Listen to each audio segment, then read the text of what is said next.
mampalahelo no sady mahamenatra raha vantany voanandreny zavanitranga tany Ambohidahy iny satria nisy ireo mpitandro filaminana miaramila izay fantatra fa nandroba ny vola maro dia maro izay niany ampananjara solika iray tany Antananarivo renivohitra tany ka nepitsipitsony mahakasika an'izay ny fakafakena amintsika ato anatin'ity vidéo ity ka manasantsika rehetra anaraka an'ity vidéo ity hatramin'ny farany.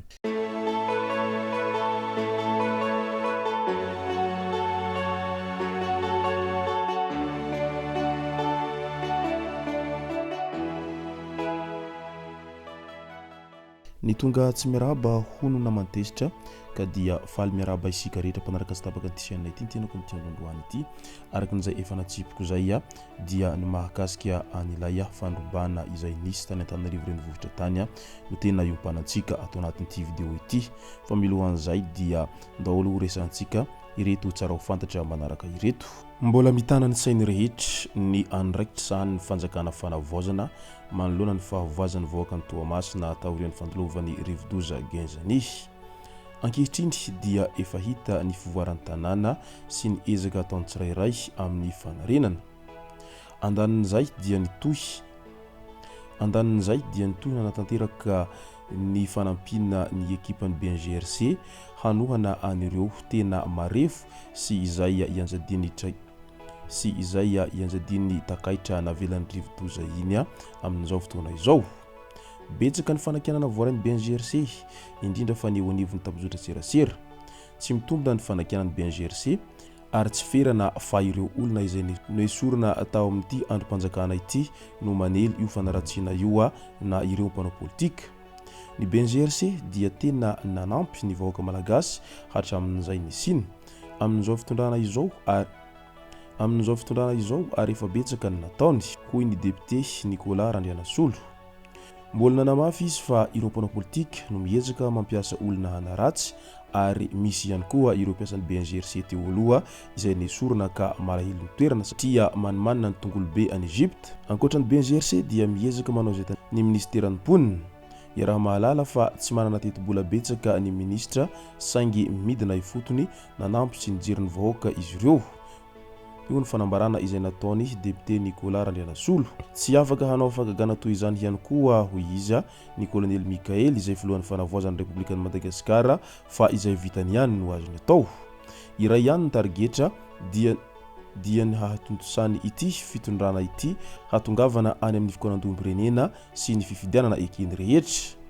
Misy ireny fangatahana ataon'olona ireny saingy mandainga izy raha mahavita an'io rehetra io ho iatrany nambaran'ity député ity. Nampafantarana tamin'ny fomba ofisialy tao amin'ny efitrano fivorian'ny ministeran'ny folo alindahy ny komite teknika nasionaly izay mikarakara ny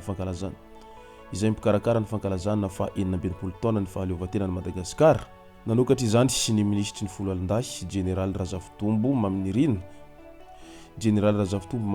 Eli izay nanome toromarika ireo mpivory hoentina indrindra hanatsarana ny fomba fiasa ka hanarenana ny lesoka izay mety misy teo aloha.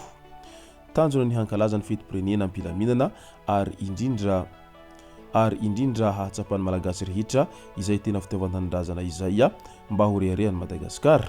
Nandritra ity lalonana ity koa no nampafantarina tamin'ny fomba ofisialy any General Dodo Andrianilaina Tina izay filohan'ny komity mpanomana araky ny tapaka nandritra ny filan-kevitry ny ministra.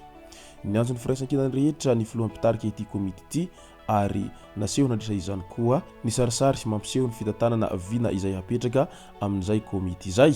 Natomboka avy hatrany moa ny fivoriana voalohany ny amin'ny fanomanana ny fankalazana izay natrehan'ireo mpikambana ao anatin'ity komity ity entina mamolavola sy hanatanterahana ny paikady rehetra hampizotra an'ity andro manandanja amin'ny fiainam-pirenena ity. Andao amin'izay ho resansika ny mahakasika an'ilay fanafihana izay niseho tany Antananarivo renivohitra tany izay nataon'ireo miaramila voasaringotra tao anatin'izay resaka fanafihana izay. Tandroka ary nivozona ny miaramila fa tsy mpandrobo ary ho atolotra fitsarana ireo miaramila izay nanao asandahalo. fantatra mantsy fa miaramila misa enina niaraka tamina civil misa 8 no voalaza fa nandroba sy nanao fanafiana amin'ny tampiadina ny tompo mpanjara solika iray eo ankaiky ny tetezana Ambohidahy 20 aprily 2024 lasa teo iny.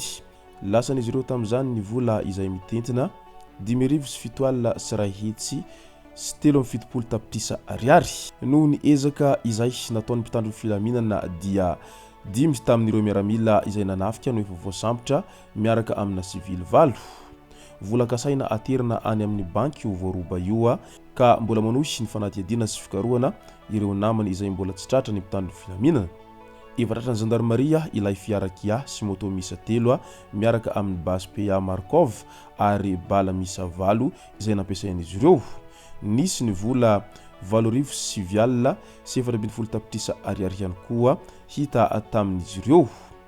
Mandray andraikitra manoloana izany ny ministry ny foloalindahy malagasy sy ny etat-major ny tafika malagasy izay nanao fanambarana fa tsy tokony andraikitra amin'ny asa ataon'ny miaramila ivelany asa ara-dalàna izay nampandraikitina azy ireo.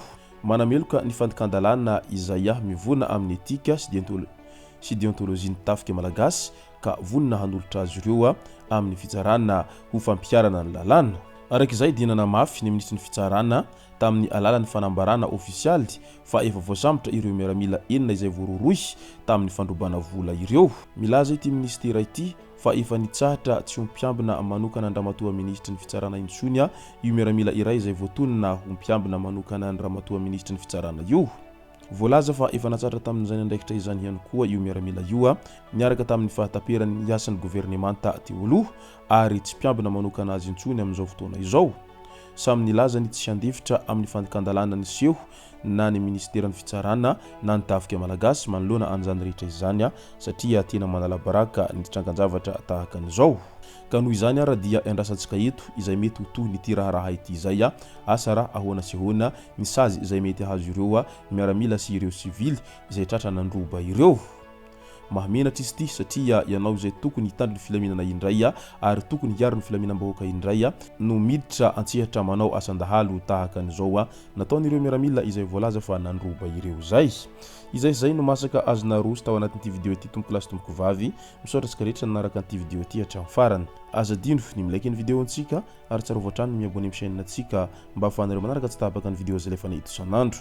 Tompoko lasy tompoko vavy mankasitraka dia mirary soa.